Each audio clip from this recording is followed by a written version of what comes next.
Hello and welcome, my dear brethren, to another reading of Babylon Mystery Religion from Jörg from YouTube channel Joggler66, Hour of the Truth.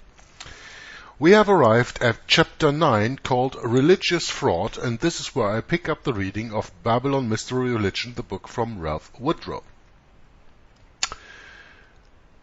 I will start right here, because I've just been very stupid and reading chapter 10 in without reading chapter 9.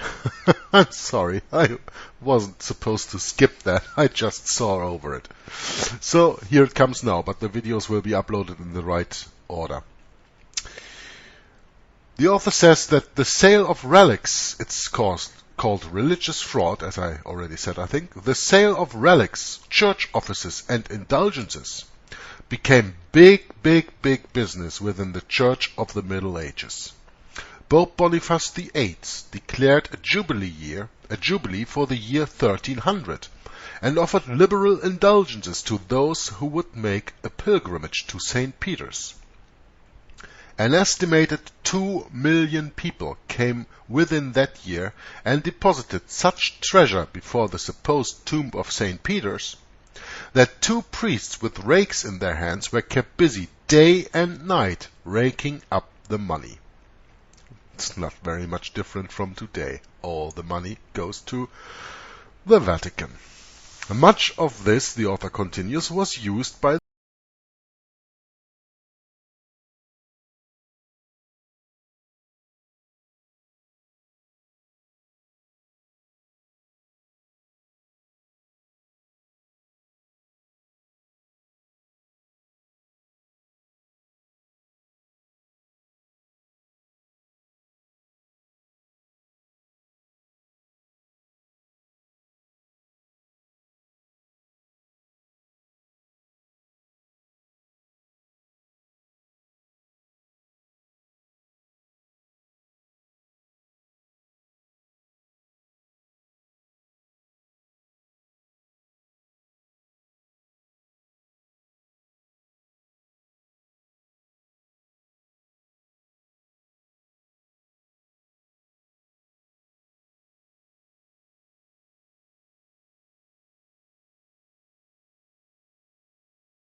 And those Catholic orders are the ones who run the financial system in the world, whose center, by the way, is seated in the city of London, in the Square Mile, the Crown Templar little square mile in London. There is the financial head center of the financial head of this world, and nowhere else. It's the Rothschilds who are the guardians of the Vatican treasure, of the papal treasure. So when you are a guardian, are you the owner or are you the one that just has to make sure more and more money gets into that, and that you have to make sure that when you spend it the way that the one who ordered you to be the guardian wants it to be spent? Well, that's the reason why the Rothschilds are war bankers, and they use our gullibility and our ignorance to go to wars to fight for the Pope. Because there was never a war fought for quote-unquote patriot reasons. If anyone could ever be a patriot in this kingdom anyway. My allegiance is with Christ, and Christ his kingdom, and I'm patriotic for that. Not for Germany that I was born in, not for Belgium that I live in, not for America, which I even love. But my allegiance is to Christ and his kingdom. How about yours? Anyway, I don't want to go too far away from the subject here. We can do a discussion about that if you like via the comments, or you can ask me to do another video on that subject alone. But I will continue reading now on page 62 in the PDF. So the Catholic Encyclopedia says the basis or source for indulgences is the treasury. What the treasury of the papacy is, I've just explained to you. Now, this includes the infinite redemptive work of Christ, who is the propitiation for sins, as we can read in 1 John chapter 2 and the first 5 verses. Quote, "My little children, these things write I unto you, that ye sin not. And if any man sin, we have an advocate with the Father, Jesus Christ, the righteous. And he is the propitiation for our sins, and not for ours only, but also for the sins of the whole world. And hereby we do know that we know him, if we keep his commandments." If we keep his commandments, all 10 of them. Who of you guys thinks that Christ did away with the law? The law that the Lord God wrote with his own finger on 2 stone tablets twice on Mount Sinai for Moses? That law is not abolished. Hereby we do know that we know him, if we keep his commandments. He that saith, I know him, and keepeth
Church in Wittenberg, Germany.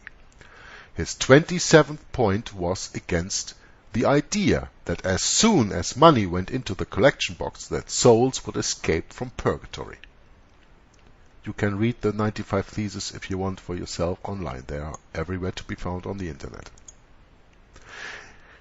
It was not at the castle church, however, that Tetzel held his meetings. Indulgence preachings was not allowed in Wittenberg, but many people had gone from there to hear Tetzel at Jüterborg, a nearby town. Luther began to speak out against the selling of indulgences and eventually against indulgences as such.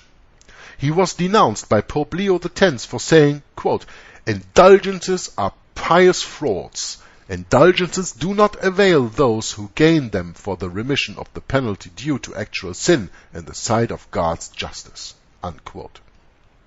Now, the Reformation did a good job of exposing the idea that the buying of indulgences could free souls from purgatory. And today that concept would not be promoted in the way it was at one time. Nevertheless, even today, there is still a linkage between giving money and prayers for the dead. Now, I have to read you a little bit that I got from a letter of His Holiness Pope Francis, according to which an indulgence is granted to the faithful on the occasion of the extraordinary Jubilee of Mercy. Don't forget, 2016. We are in this year of Jubilee. I do not think that I have time enough to read the whole letter, or when I read it, to comment on everything, so be aware of the Jesuitical casuistry and sophistry that is in that what I'm reading right now.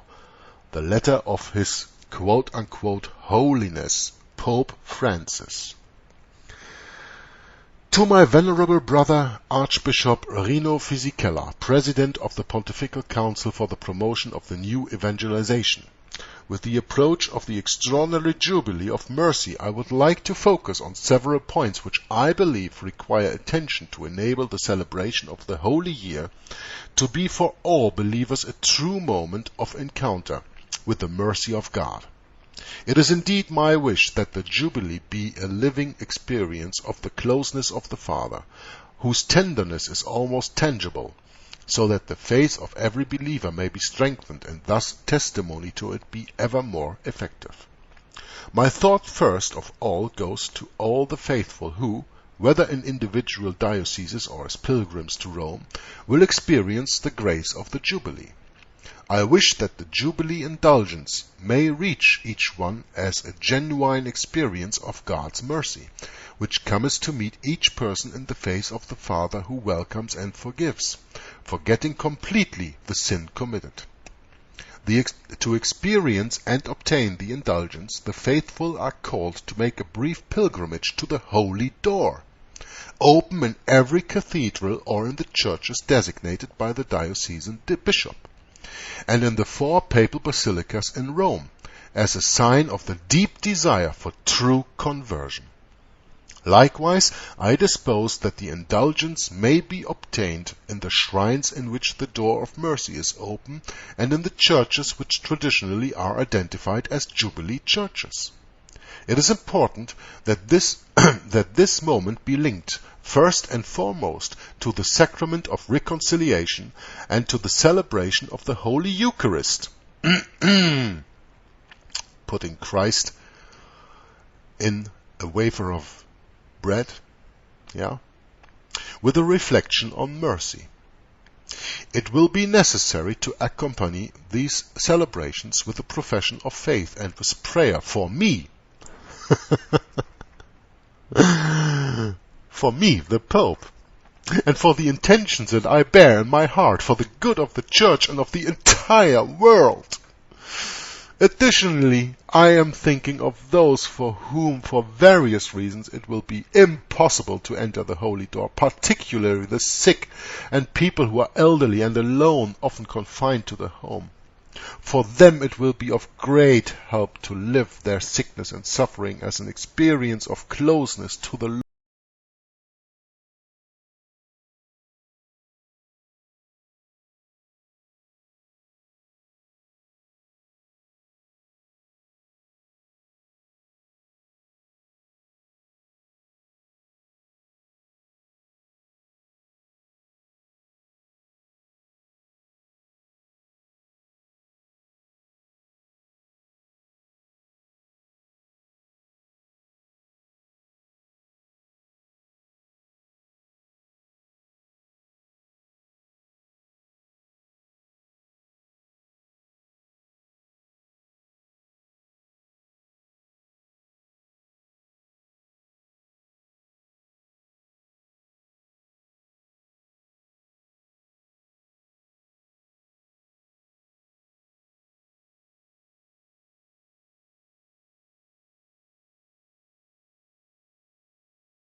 may be found to recover full communion with the priests and superiors of the fraternity. In the meantime, motivated by the need to respond to the good of these faithful through my own disposition, I establish that those who during the Holy Year of Mercy approach these priests of the Fraternity of St. Pius X to celebrate the sacrament of reconciliation shall validly and licitly receive the absolution of their sins. Trusting in the intercession of the Mother of Mercy, I, the Pope, entrust the preparations for this extraordinary Jubilee year to her protection. Pope Francis. From the Vatican, 1st of September 2015. I hope you understood all the lies that I was just reading here. And I will put the link in the description box of the video. And of course, this comes from w2vatican.va, the Vatican's own website. You can read their lies online. Indulgences. Jubilee year. Between the 30th of November 2015 and the 8th of December 2016. What he doesn't tell you is that this Jubilee is the last ultimatum given to Protestants to whether come back under the wings of the so-called Mother Church or bearing the consequences, which will be the same as they've always been. Persecution, inquisition, torture, exterminating true Bible-believing Christians, Protestants of the papal system in Rome. Okay, I continue on the bottom of page 64 in the book now.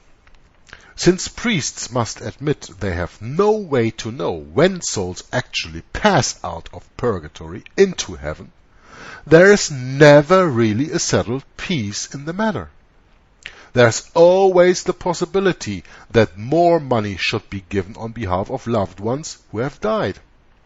To play upon the love and tender memories of bereaved people, to take money for masses and long prayers, bring to mind those Jewish priests at the time of Jesus who would, quote, devour widows' houses, and for a pretense make long prayer, as we can read in Matthew 23 verse 14.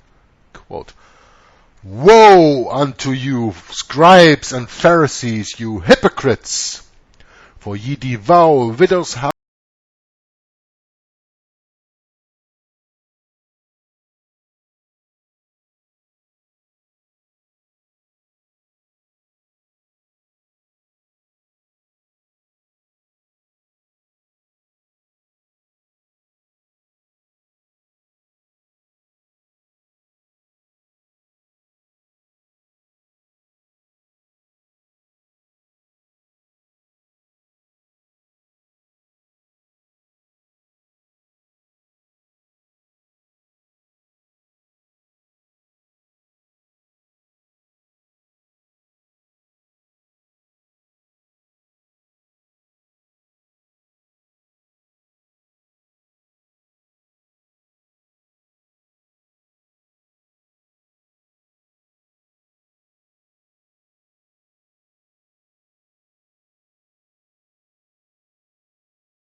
47 before Christ, spoke of the Orphic teachers of his day, quote, who flocked to the rich man's doors and try to persuade them that they have a power at their command, which they procure from heaven, and which enables them by sacrifices and incantation to make demands for any crime committed by the individual himself or his ancestors.